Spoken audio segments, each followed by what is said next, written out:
Hi, hope Yeah. y'all had a great weekend.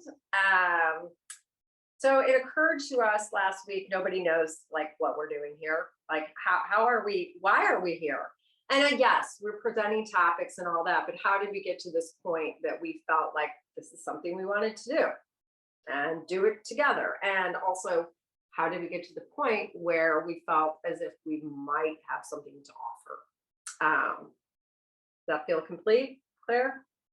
Yeah. And I think just sharing a little bit more of our stories so that people know who we are, and maybe a little bit of an explanation of how we came to know some of these things, and the path that we took, especially if there's people listening or watching, they're like, where do I even start? Where do I even begin, diving into this information, these practices? Not that our ways are right at all, but I think if we just share a little bit of our experience, it might help someone just take the next step towards where they're wanting to go.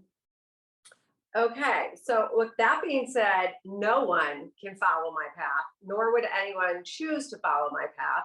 I am an accidental, whatever. I'm accidentally psychic or whatever. I say I'm an accidental healer. I'm an accidental, medium. I didn't plan for any of this. I didn't plan any of it, which is so my path. No, it's not the path, but I'm hoping that in sharing my story of how I faced things in my life that were discordant, disharmonious, straight up bullshit, hard stuff, and how those circumstances reminded me eventually of all that I had forgotten within myself. So I'll just dive right in because we decided we're going to do one person at a time. I was born into a family of 9. So there was some immediate, a little bit chaos, activity, a lot going on. Um, some pretty dramatic things happened. One brother got run over by a school bus, born with a hole in his heart. A sister got her finger cut off. My brother was burned by third-degree scalding stew. I mean, these were when I was little. And you kind of are like, whoa, the world seems a little bit unsafe to me. And how do I navigate the world with that level of intensity surrounding me? It wasn't, it's, yes, there is someone going to invite me to their birthday party, but when your brother comes home in a full body cast and he can't walk anymore, these are just things that kind of shaped probably my sensitivities that I was already born with, but a little bit of being very, I'm very observative. I mean, I'm constantly kind of watching what's coming. This idea, you kind of need to be observing, get the lay of the land. I also was born with some just innate psychic abilities. We played this game. We played funny games in my house. This one was one of the innocuous ones, where my mom before dinner would put a name under your dinner plate of a person, a place, or a thing. And it was folded up and it would get passed around to everyone in the family. And you had 20 questions, yes or no questions to guess what was under your plate. I just knew what was under my plate. I just did. And I would get in trouble. I would get, you're cheating.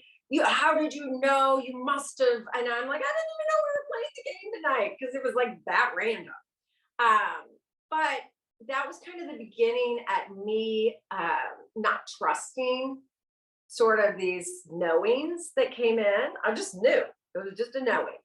And also feeling like it was going to make me different or it was going to put me in some kind of danger because I'm going to get yelled at or whatever. So you move along, and went to high school. Ended up in a situation where I didn't hear my instincts at all, and in hindsight, there were signs. But I was in a situation where I was very brutally raped. I was found naked in a 7-Eleven. I mean, it was a thing. So then, eating disorder, I'd already recovered from a little mini, I wouldn't call it mini, I guess it was in the hospital, but I was young enough that, it was like 18 and I felt like I was recovered. And then this happened and that just set me right back into my body's not a safe place. I can't trust myself. I don't want anything. I don't want anything because whatever I'm going to get is not going to be good. So kind of got lost in anorexia for many years, but thought it'd be really cool to get pregnant and throw a baby into that. So just when, so then the first time I had willing, intimate partnership or relationship with someone, and I was told I could never get pregnant because I was very underweight. And this was before, like, AIDS was a big thing because I'm a little bit older. So I wasn't like really afraid of getting anything. But I mean, yes, there were STDs then, but I was not very knowledgeable. Anyway, got pregnant first time and had my son who is autistic. So that was like, okay, now I'm 20. I have not processed some pretty significant trauma. I was just coming out of an eating disorder and now I have a disabled child. So, I mean, just kind of just a lot. It was just a lot. And then that, kind of played out in many different ways of feeling like now I can't trust my instincts about my son. Doctors telling me I knew something was wrong with him. And it's like, no, you're just a young mother. I mean, there was so much coming from the outside telling me that I couldn't trust myself. And so I really just abandoned myself and stopped trusting myself. And I really felt like, I suck. I suck. I'm never going to have the life I want. I don't know how I ended up here.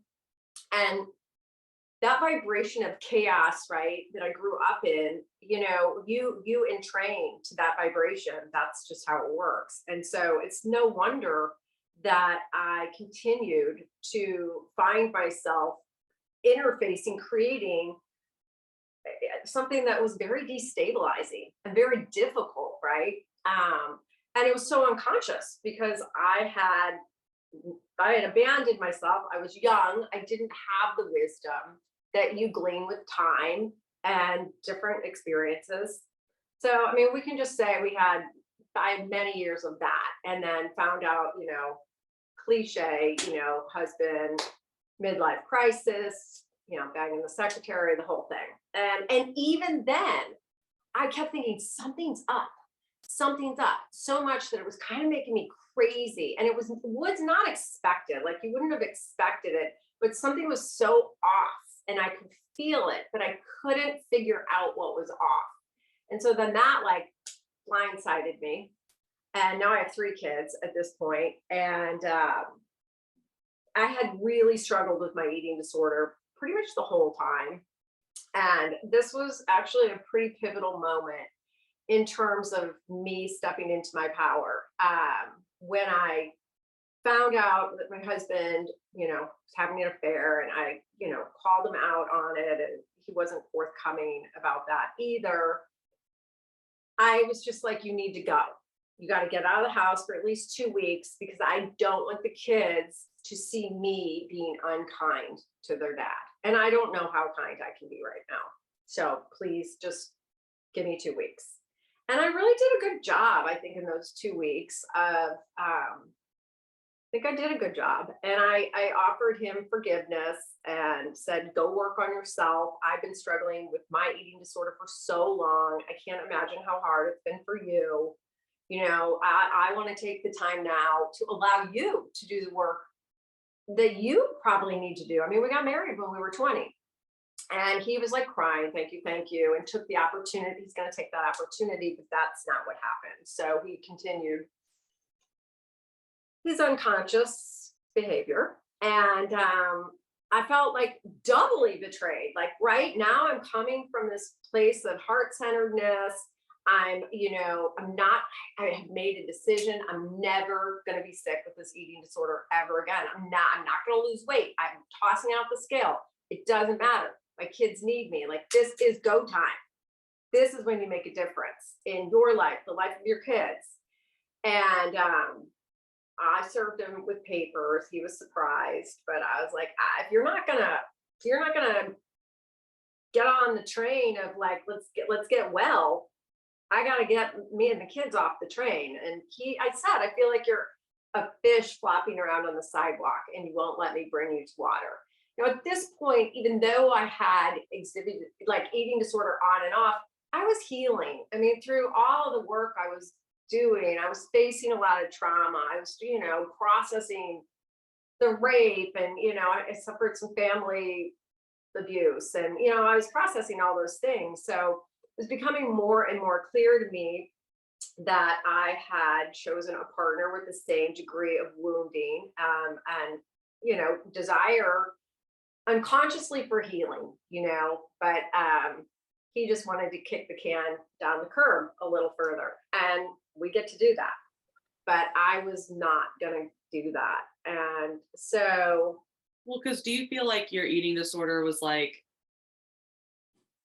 I don't know, sometimes I feel this way about mine too. It's like, it didn't give you really we always have a choice, but it was like, we're going to fast track this for you.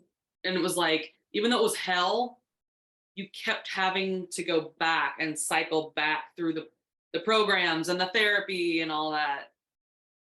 I do think it gave me a degree of awareness. And in fact, my first like channeled like kind of book came in when I was in treatment. And so for me, it was giving me a time out. It was giving me a time out from my life. I had 3 kids and a kid with a disability, and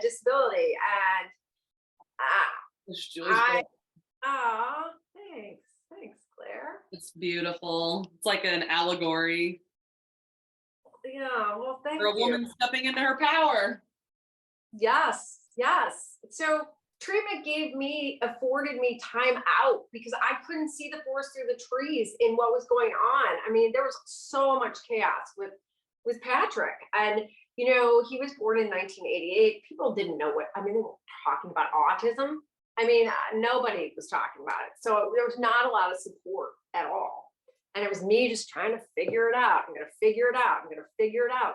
So when I was in treatment, if I lose a bunch of weight, everybody around me would go, "Oh my God, you're gonna die. You have to go away." I'm like, "Oh, darn it, don't make me do that." I mean, but it was like literally the only way out. I couldn't figure out a way through at that point because I didn't have the skills for that.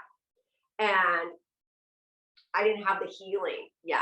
I hadn't accessed that for myself. So I needed timeouts. I just straight up needed timeouts. I couldn't, it was like, uncle. And the only way that was heard, even though I spoke it with my words, I need help. This is too much. I can't do this. I need support. Like I said it over and over again, but people have a tendency to view me as someone, she'll figure it out. Because I kind of do, but I've kind of had to. So how do you think you were able to find those tools? Like, I know there were some in treatment, and that's kind of where we met. I don't know if you want to share that, but like, how do you go from, I don't know what tools I need to get me out of this state of being, to suddenly you wake up to where you are today, and it's like, I think I have the tools to get me through almost anything, Right.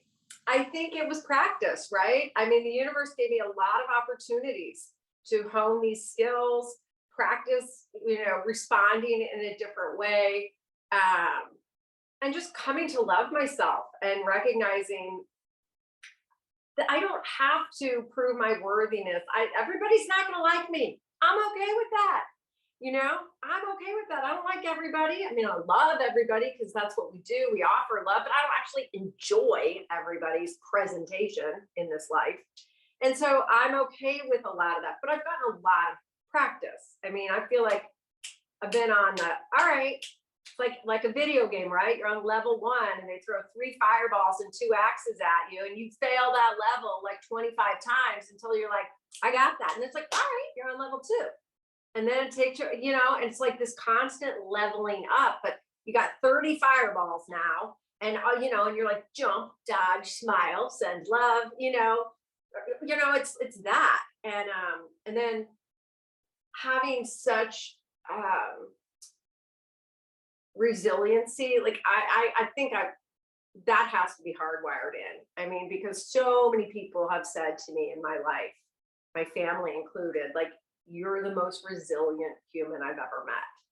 And so I don't know where that comes from. I think it's hope. I just have, and I'm endlessly optimistic about possibilities for healing, love. Like I'm like, no, it's not over. It's not over. Come on, we got this. That's just in my nature, right? So, this will be, I have maybe 8 chapters of a book, but this will be the opening line of my book. So my psychiatrist said to me, great guy, met him at the treatment center. And he said to me, though, many years ago, he said, if your life were a movie, I'd watch it twice. And he said, as a psychiatrist, I probably shouldn't say this to you, but I'm going to say it. He's like, you should be dead. You should have been dead by many things, but if those things didn't kill you, as a psychiatrist, I would have expected you to kill yourself. Now, you're like, well, thank you. Wow. So I don't know. I have a lot of resilience, and I've always known that I've always known I'm a special person, whether special weird or, it was just like, wow, she's really special. I don't know, but I always knew that in me. And then I lost that, but then I'd see little glimpses of magic again, especially when I got that book. That was probably, I don't know, gosh, early 2000s. And I had some extraordinary experiences along the way. I would get messages from angels in the night, and I didn't know anything about angels, and I'd like look up the angel, and sure enough, there's an angel that comes during the 11th hour of darkness during the night. And I mean, I had these glimpses of magic, but I had to get to the end of myself and recognize I need help. And I would ask for help. I would ask, please help me. I don't know how to handle all these situations. Please help me. I'm scared. Please help me. I don't want to feel this way. I don't want to do these things. I don't want to be misunderstood, but I also don't want to misunderstand people. Help me to let go of the wounds and all these behavioral patterns that have clearly gotten me here. I don't want this anymore. And like those prayers, did you receive help?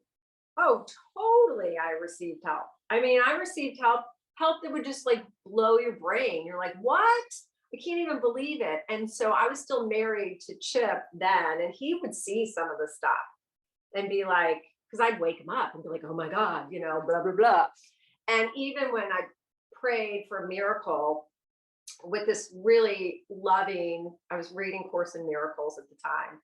And so this was like 2004 or 5. And I had asked that my dad be released from his body. And I mean, I asked him with so much love in the middle of the night. It'll make me cry right now, because my dad and I, sometimes I feel like he wasn't there for me. But long story short, I asked for this miracle. My dad was going to have 6 months to a year suffering. He was going to lose his eyesight. He was already didn't really know, couldn't remember his address. He had a brain tumor. And so I felt the miracle, and I woke Chip up and I said, I know the miracle. The miracle is that my dad be released from this body. And I never went over to my parents impromptu. You didn't do that. I mean, my mom likes things a certain way, and you just don't pop in. But that afternoon, I felt the urge. I had to go to my parents. And I'll skip the drama, but my dad died in my arms like a couple hours later. And I was like, I prayed for the wrong thing. I was really just, first of all, it was beautiful. The experience of having my father, both my father and my mother died in my arms, which was beautiful. And the family was all around, but it was, I probably had the most strained relationship with my parents. They loved me, but they didn't understand me. They didn't even understand me when I was a child. And so to feel like they felt safe enough to die, I feel like I facilitated their transition. So that felt like, okay, there's something bigger at play here. And like golf balls being dropped from heaven. I mean, just crazy stuff that people would be around me and like, oh my God, what is happening?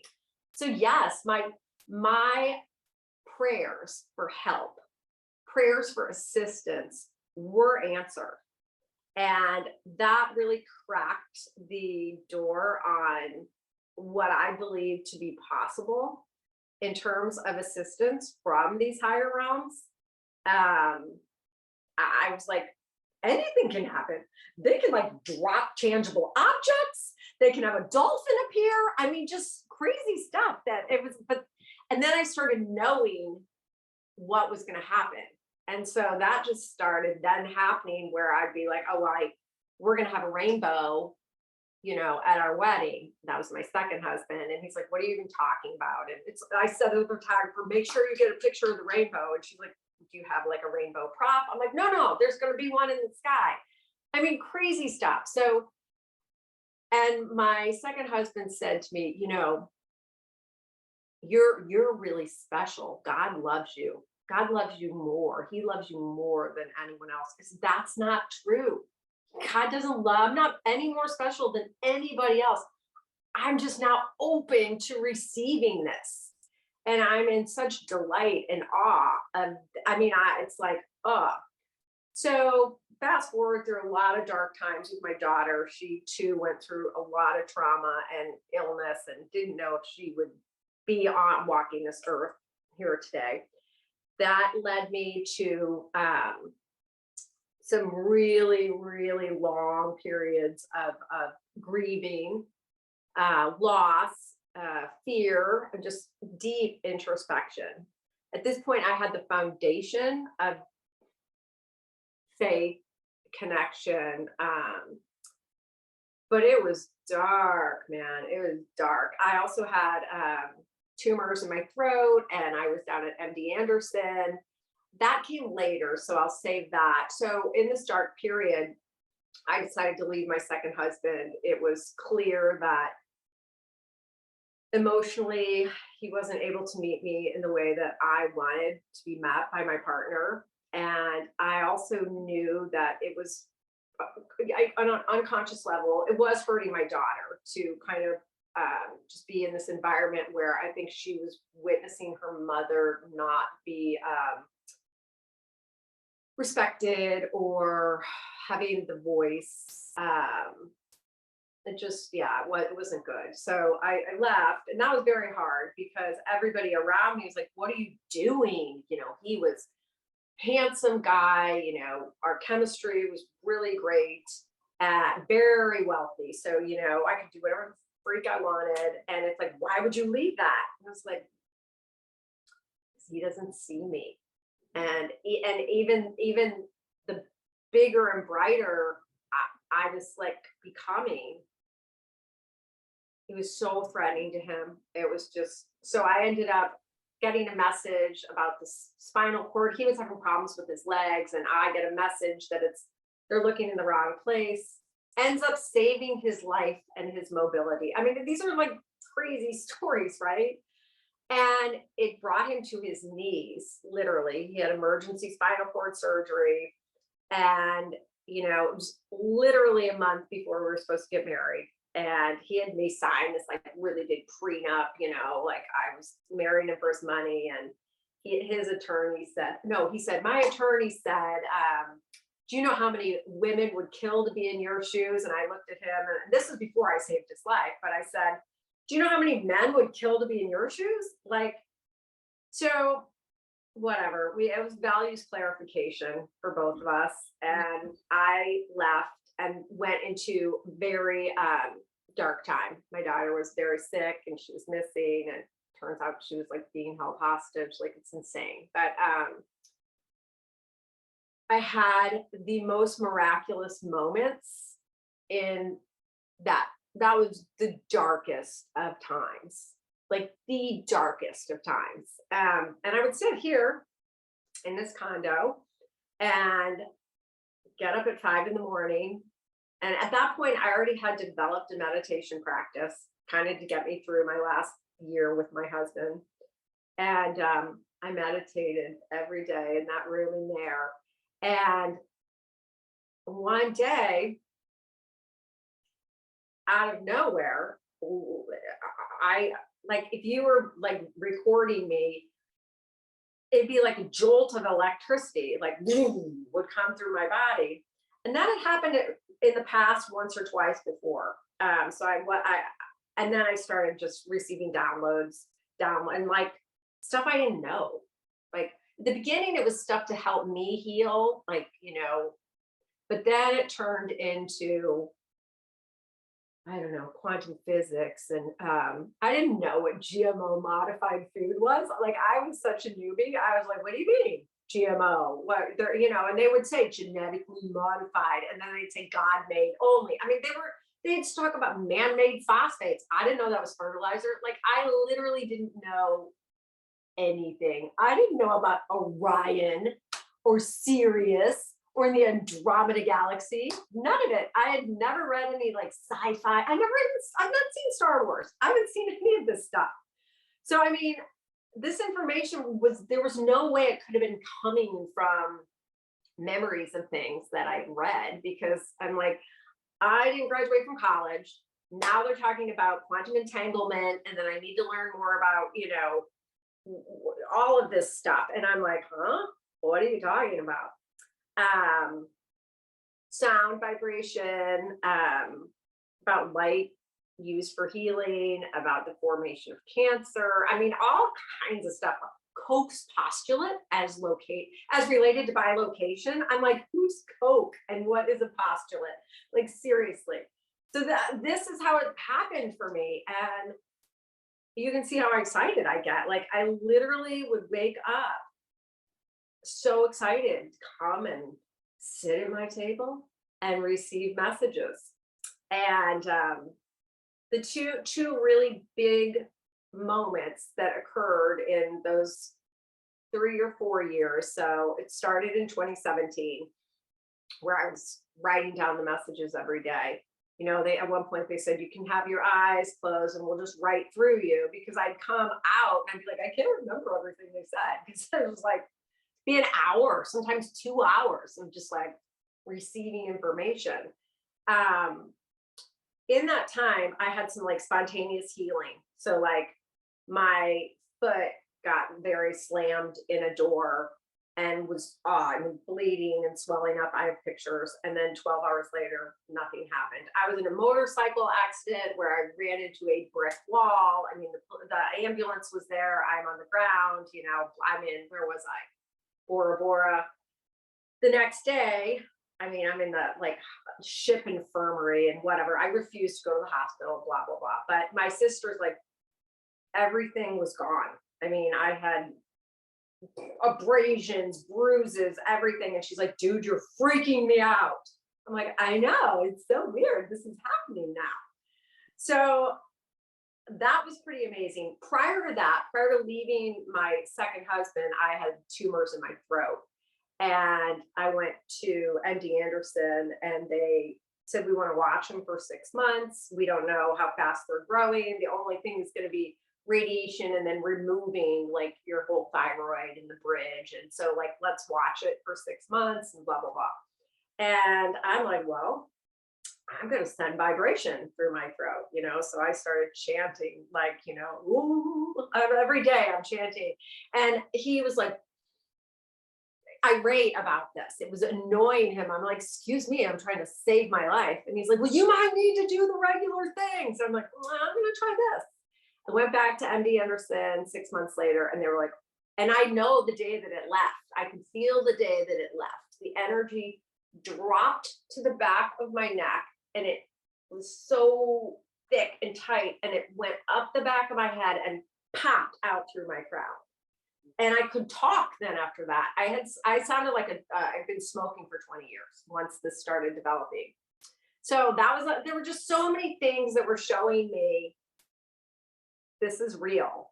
And then in 2017, they said, when you get collective consciousness, I don't know. I just knew they were benevolent, and I knew they were smart, and I knew they were here to help me. That's really all I knew. I'd ask them where they were from. They'd say, why must the human quantify everything? But if you must know, they gave me the name Prometheus, and I like typed it in when I came out at a meditation, and one Google result, one. And I don't even know if it had the word Prometheus in it. I have no idea. There was one Google result. I'm like, I guess this must be it. And it said, we are the Lemurians. We have come to remind you of who you are. We will meet you as dolphins in the South Pacific. I'm like, what the fuck is going on here? I mean, this is crazy. So I was like, South Pacific, like I'm like, I don't know what we're gonna meet in the South Pacific, but well, whatever, cool. I mean, I enjoyed that they were reminding me of who I was. And they had all these like crystals on the page, or like chakras, and I didn't even know what my chakras were. And like a month later, I'm like, wait a minute, I have a trip planned in New Zealand. Is New Zealand, is that the South Pacific? I literally get a map because I don't know. And I'm like, well, holy shit. So I'm gonna actually be in the South Pacific. So I tell my sister we're gonna be in New Zealand. I'm like, and at this point, she's been around all of this. So she's like, okay. I'm like, so there's gonna be this dolphin thing in New Zealand. Don't be afraid. And we're at one part of the trip in New Zealand, and I get into the ocean, and I wasn't consciously thinking of the sound that I was going to make. And I started making this like crazy ass song, like I don't have any idea what I was doing, but it like just came from me. And like I was under the water, like making some, I kid you not, hundreds of dolphins, pods of dolphins coming from far and wide. And they were, I found this out later, the world's most acrobatic dolphin is the dusky dolphin. So they're like doing flips and stuff. Like they were just so excited. And I mean, they were bumping into me. They had me in like a spin cycle. I was bawling. I mean, I was just bawling because I was like, my sister was like, oh my God. And then the guy who had taken us out on the boat was like, do you want a job? Like, what are you doing? What is happening? I'm like, I don't really know. So that happened, and some other major magical stuff. But bottom line, I now have strengthened that connection to my higher self and whoever my buddies are up there. I don't really need to be in a meditative state anymore. I can. I mean, I do it in the morning because it's good for me to hold that vibration in an intentional way. But now a lot of times I can just ask a question and, what's going on with this person's health? And they'll say ataxia as related to, and I'm like, oh, well, thank you. Let me look that up. So my journey to this gnosis has been because I'm a super slow learner. And they've been so patient and gracious, but they've just offered me such love. And in the times of my life when I have felt most alone, I really actually have received the most magic. So sometimes people reach, we never arrive at enlightenment, right? But that spark starts turning on when it's really freaking dark. Mhm. And that's what it was for me. Mm. So would you say that like the traumas are the things that brought you closest to the light, or was it like a day-to-day awareness, like a thousand small cuts, I think it was both, Claire. I mean, I think 1,000 small cuts, definitely. That there was a lot of that just in being overwhelmed, being a young mother with a disabled son. I mean, just like there were a lot of small cuts. And also knowing from an early age that I was a little bit different. And so I didn't fit into, people would invite me in. It was interesting because once I lost a bunch of weight and, I was pretty now because, I wasn't, Malcolm on the basketball team anymore. I, presented more like a girl. um,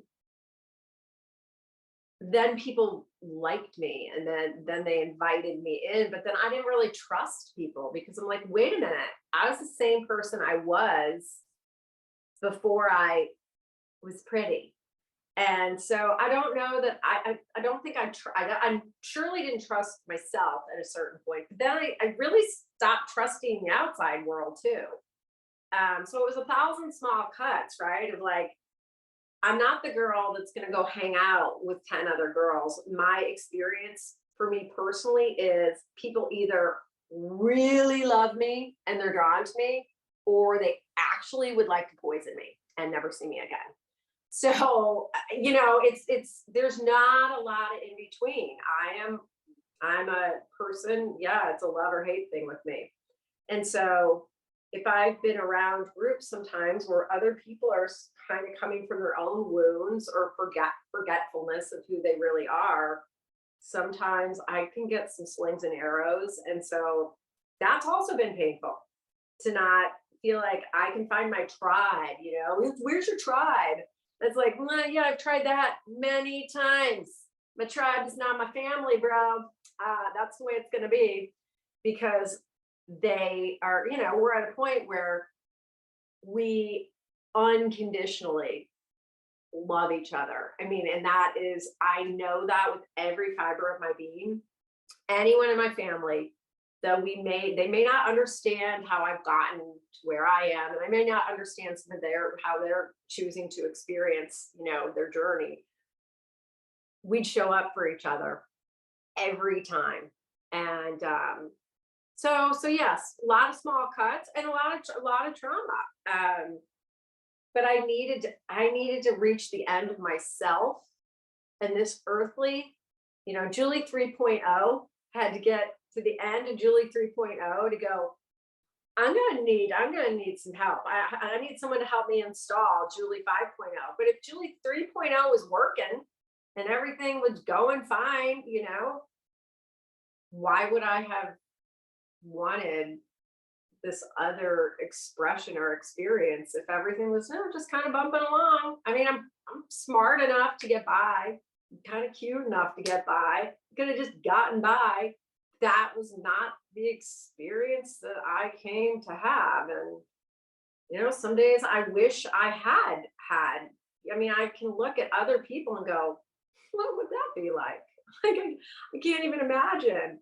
And it looks sometimes easier and more desirous than what I've gone through, but I wouldn't be who I am had I not gone through all that. So why, I mean, thank you for giving us that, like, I mean, and there's so much more. I just, as your friend, I know there's so much more. I think that was a really beautiful, like, overview of kind of the big pieces. But like, why do you think as these messages have moved from more personal to more collective, why do you think you're receiving them? Like, what do you want to do with them? yeah, so that's, I guess, why I'm here, there, and a little bit everywhere, right? They're not just intended for me. I know that now. I know when they are intended for me personally, it's very different the way that they talk to me. Like, we're giving you a gold star for, I'm like, thank you. And I'll start crying.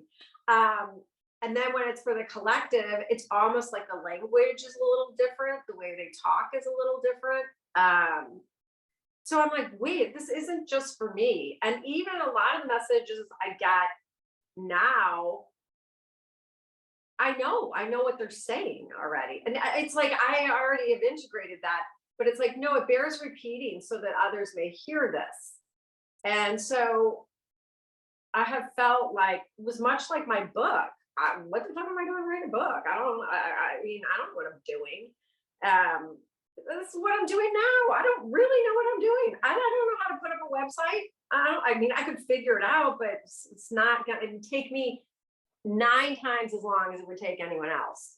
I don't really know exactly what I'm supposed to be doing other than being the fullest expression of love through the bodysuit that is me and putting it out there. And slings and arrows or likes or follows or unfollows, it's like, man, I think I'm supposed to just kind of keep doing this. And I have been able to help some other people, since taking the risk, right? It's a risk in this world to be like, I think I'm getting messages.